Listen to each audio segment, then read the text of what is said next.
Hey, good morning, West Coast Johnny. How you doing?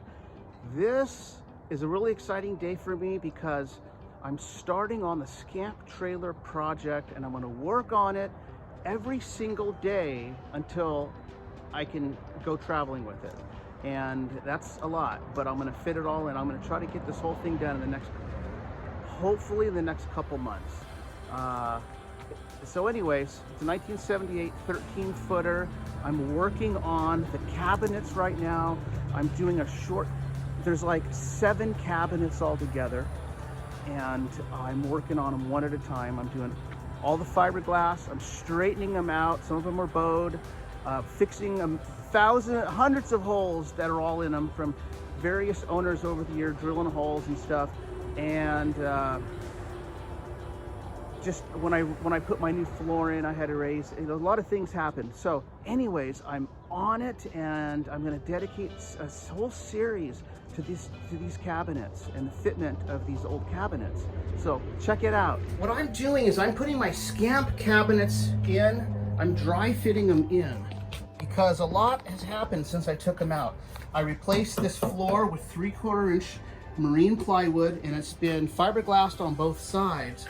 But the old Scamp floor was not as thick as this.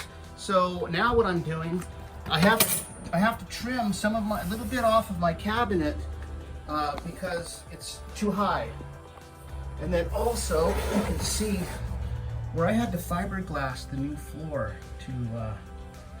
to the Scamp body, and then see, this just fits right up in like that. So one of the things, see all these, they had so many holes over the years, and then they kind of filled them with caulking. You know, different owners had different cabinet doors on, and here's where the bunk bed holes, support holes were. And this is inside. I had to refiberglass everything's been refiberglass. The other thing that goes down here is you got this little decorative lip, so you always have to leave a little room for that. So I'm giving myself about 3/8 of a 1/4 inch 3/8, because I'm going to have 1/8 inch cork floor and then that little rubber piece. So that should just kind of fit good. Someone cut a door in here too. I don't think that was original, just this was on top.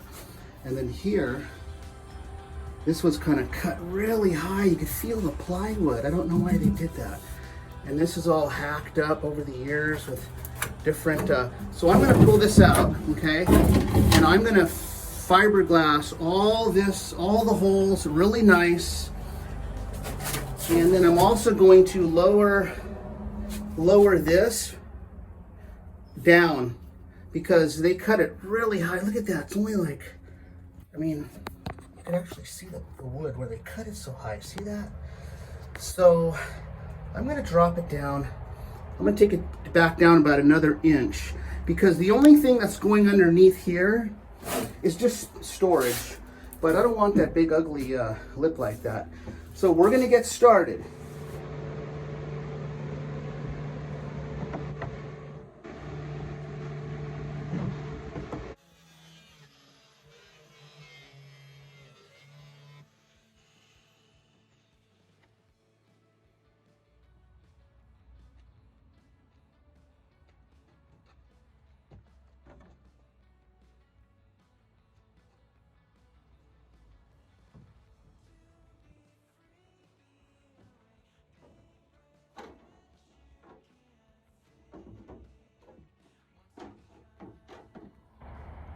Well, as you can see, the cabinet, I was talking about this piece, how shallow it is. Well, when you look at it from underneath, see that? It's actually, it's just cut.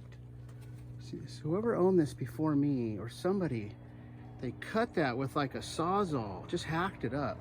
So we're gonna go ahead and, like I said, I'm gonna drop this, I'm gonna bring this lip down about another inch or so. So we're gonna set that up right now so we can start fiberglassing. Okay, well, I got my cabinet all ready for the fiberglass to go in. I made a small jig, see that? this is just where I'm gonna do my mixing. See this right here? So what we have here, we have a piece of the plastic, another one in the back with a piece of wood. So, and it's all clamped together, okay? So what, and then if you look closely, right here, see what I did? I cleaned up all the fiberglass edges because you want clean edges where the fiberglass meet for better adhesion. So what you're looking at, okay, it's just clamped in place. We have the thickness, our depth, and then this piece of wood is just kind of holding everything together. So this is our mold. See that? It's just like a mold. So I can make this come all the way out to here. I'm gonna apply the fiberglass right now.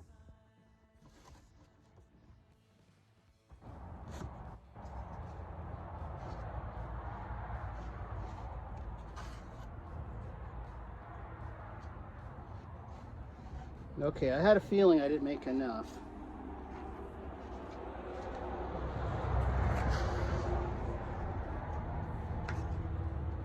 That's okay. We're gonna fill it in like kind of like our first coat. Like if you've ever done stucco on a house, it's usually done in a couple coats. You got the brown coat, which is known as the scratch coat, and then you got that second coat. So that's what we're gonna have to do here. I clearly did not make enough.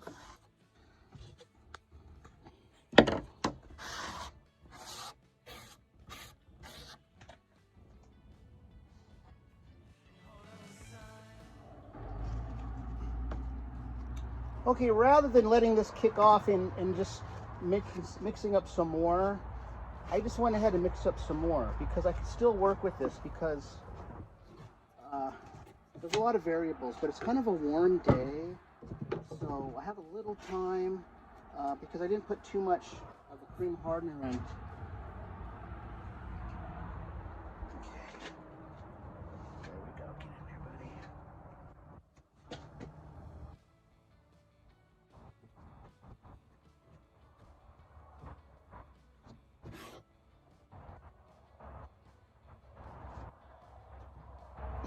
You know, this stuff's a little kind of messy to work with at first, but you know, I've been using this and getting really used to it, and I actually kind of like it.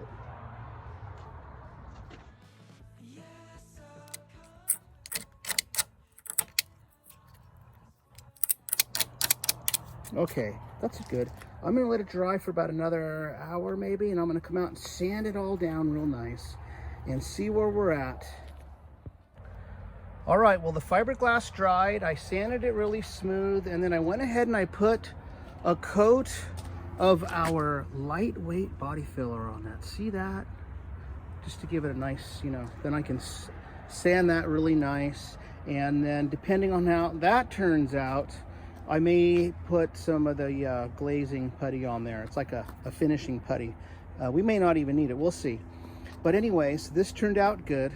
The fiberglass that I used, that I filled that inside, was this stuff. It's called kitty hair. It's long strand reinforced fiberglass. It's like a body filler with fiberglass in it. Basically, that's what it is. You just add your cream hardener, and that's it. It's great for stuff like this, for filling holes, you know, non-structural issues. And then, speaking of, all the holes, I just now countersunk them all. See that? You want to countersink them 45-degree angle like this on both sides. And then I'm going to tape the back with some really good Gorilla tape, and then I'm going to fill these with fiberglass. And you know, the 45 helps the fiberglass as a kind of a place to sit down in and rest on, and then it just hardens. And plus, the fact that I just made that countersunk like that exposes, when I blow this off, all fresh fiberglass, so the adhesion's going to be perfect. Okay, so anyways, I'm going to finish on this. I'll show you what this looks like. I'm going to keep working on this and another cabinet too. Okay, well, I came out and I sanded it this morning, and it is smooth as glass. And that's the dark green is all new fiberglass. And I went ahead and I dressed the back, which means, you know, it's all sanded smooth too. And it's the same exact thickness all the way around. Everything's the same thickness. And now I'm gonna fill the holes. Like I was saying, I sanded the whole thing down almost all the way down. I mean, almost all of it all the way down. So I gotta do this, but see, someone painted this once before. So now I gotta sand it all the way down to the gel coat, because when I spray this with the catalyzed paint, anything that was put like this, sprayed in, that was maybe a non-catalyzed paint, is gonna bubble. So I have to sand this down to the gel coat. So thanks for joining this episode right here. I'm gonna continue to work on this and the others. We have, like I said, I think there's 7 or 8 altogether. Thank you, and please subscribe. Have a great day.